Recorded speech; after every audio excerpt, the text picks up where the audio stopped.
Well, hello there. I am in Hearts of Iron 4, but I'm not on Earth. Well, at least not this Earth.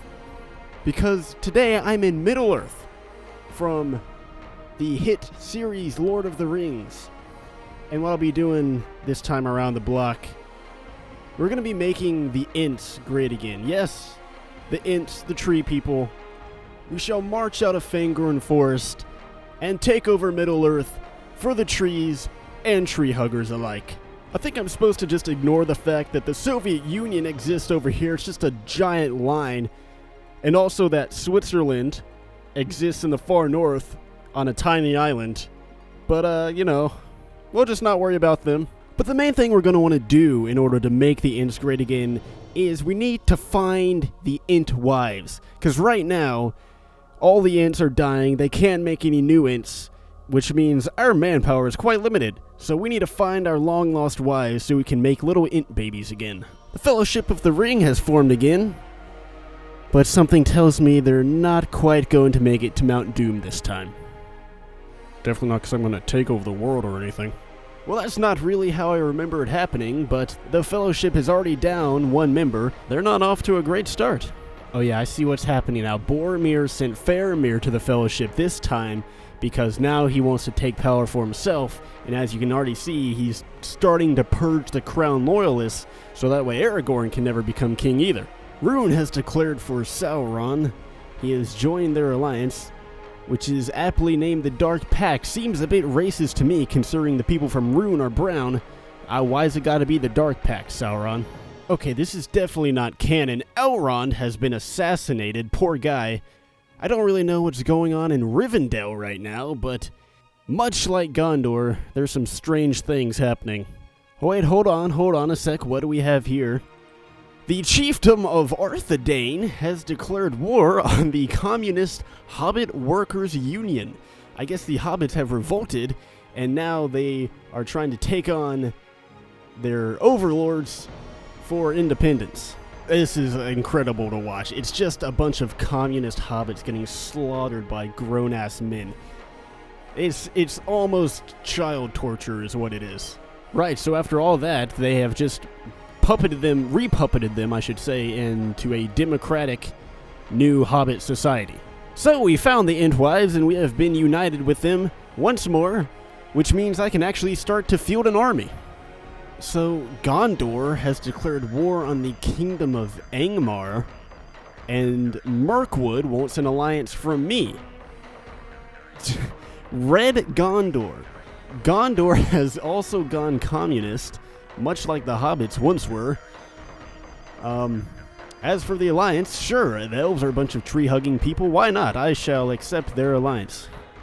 I knew there was funny business going on in Rivendell. I just knew it. Rivendell has gone communist, much like Gondor, and they have signed on to the Gondorian Alliance. Also, the Free Orcs of Moria.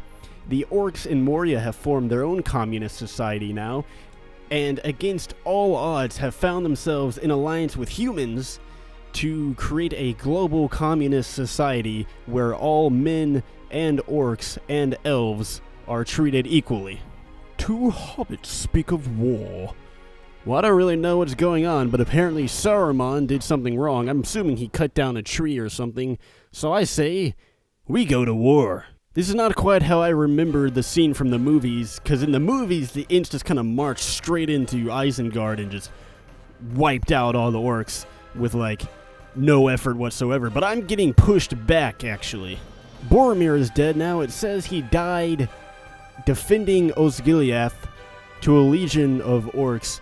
I think we all know he was really just purged by the new Gondor communist government, though. Can't have any former figures of authority around to disrupt the revolutionary society. Saruman has now made the biggest mistake of his life by demanding that Inedwaith yield to him.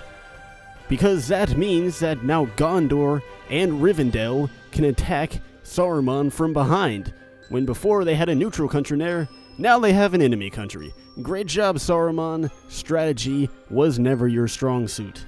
And with the Isengard troops now forced to go fight on 3 different fronts, well, that means my own troops have a much easier time of it now, and I can actually start pushing Isengard back. Such a retreat that Isengard made, they have actually left Orthanc wide open, So, I mean, I'm just gonna drive right in if they're just gonna leave it there. Well, that would appear to have done it. All I needed to do was take that one city. It was their only city. And now Isengard is done. And the war is over. Luckily for me, neither Gondor nor Rivendell actually wanted any of the land, so they kind of just left all the points for me. Which means I get to take all of it. Look at Entwood now. No one's laughing about no trees now, are they? Alright, okay. Things are kicking off all of a sudden. Rohan has joined the Northern Protection League. I believe that was the Dwarves Alliance with Dale. Because it looks like... Yup, my elven allies have declared war on the dwarves. This is great. This is just great. Why are my allies always declaring war on people when I'm not ready? Guess that means I gotta get ready to invade Rohan now. God damn it, why can't they just wait for me until my armies are done? Well, the Rohirrim army seems pretty weak, so I guess we may as well just get started and hope for the best. Initial invasion looks like it'll be pretty good. Well, my initial invasion was going pretty good, but it eventually stalled, and so now I have to rush out this untrained army just to get more bodies on the front lines, since I'm going nowhere right now. Having that third army has definitely helped a lot. We're actually pushing on Helm's Deep, and Gandalf is not here to save you this time, bitches. I'm making good progress into Rohan. The only problem is that the elves this whole time have been getting pushed back, and their army has been virtually wiped out. So I'm really gonna have to hurry in order to get up there and save them. And it's too late. Yep, the elves have surrendered. Nice going, Thranduil, you stupid, dumb asshole. Well, at least I got the Rohirrim to surrender. So that means I now get to head up north to liberate the elves. I don't even really want to, but the game is not going to end the war unless I do it. Luckily for me, the dwarves are actually also at war with Rune, so a lot of their troops are over fighting in the east, which means for now that I have a numbers advantage, which I need to take advantage of and push the dwarves back all the way to Erebor. So Mordor has actually surrendered, along with all their other friends. Interesting. The result is that Gondor has now liberated the orcs from Sauron, and they have formed their own collective communist society, along with Rune and Harad as well. And they have all become part of the now massive Gondor Alliance. As for me, I made it about as far to Dol Guldur. I have just taken it, actually, before the dwarves can now start sending reinforcements back this way. The dwarves have not quite made it back to the front line over here, but this province is quite shit for supplies, so my advance is not going as fast as it really needs to be going. Which means for now that I get to employ the old bleed 'em dry strategy. I'm just gonna sit on this front line and let the dwarves keep attacking me, wasting their manpower and organization and equipment until I can counterattack.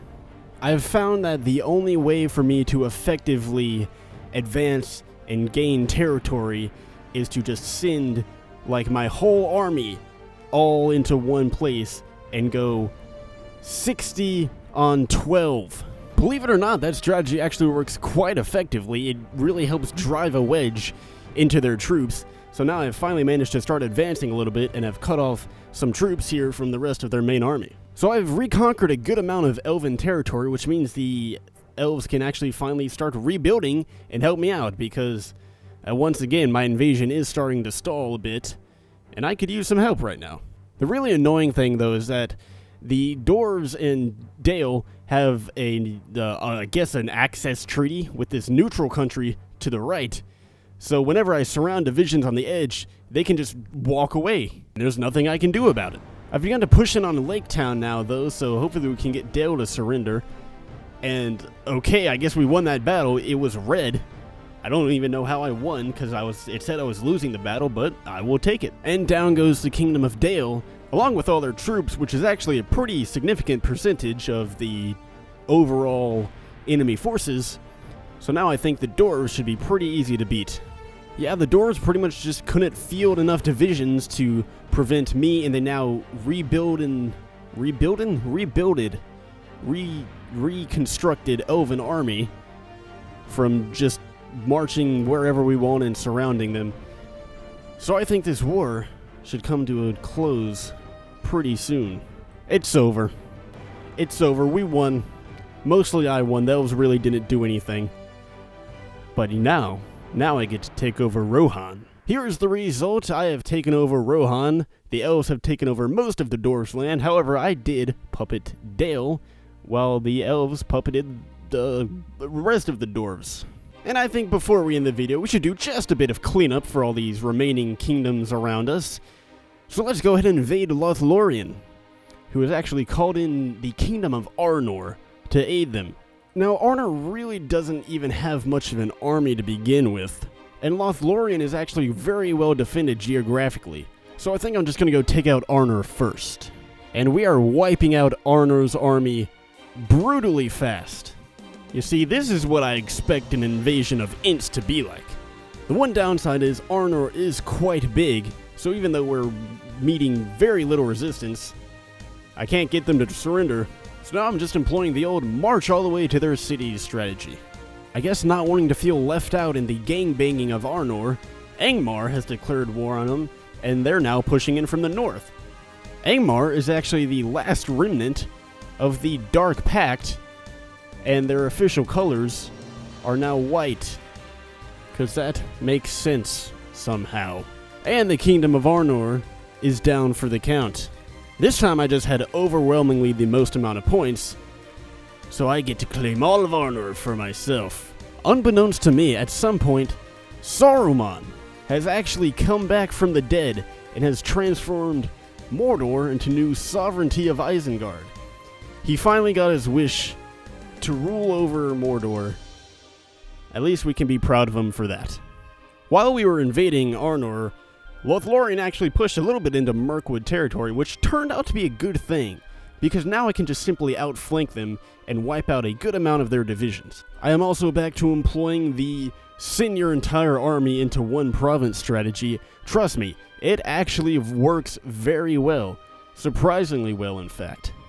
Actually, probably not surprisingly at all. That's what happens when you send 500,000 troops against like 2,000. It did allow me to create a nice wedge, though, and drive all the way to the Lothlorien capital. And I think this war should be over quite soon. Huh, that was interesting. I was losing, and then all of a sudden, I won again. Same thing as Lake Town. I don't know. I'll take it, but war's over. And, well, we'll take all these states as well. Well, I think that's a good place to end off this video. You can see Entwood is now the largest kingdom in Middle-earth. And if you look at our alliance, the Green Union, well, I think we're pretty good. Gondor Alliance, quite big. The world is now basically divided between communists and tree huggers. Really the same thing if you ask me. But I think the main thing we all took away from this is that even in Middle-earth, Switzerland finds a way to be neutral. Thanks for watching. Hope to see you again real soon.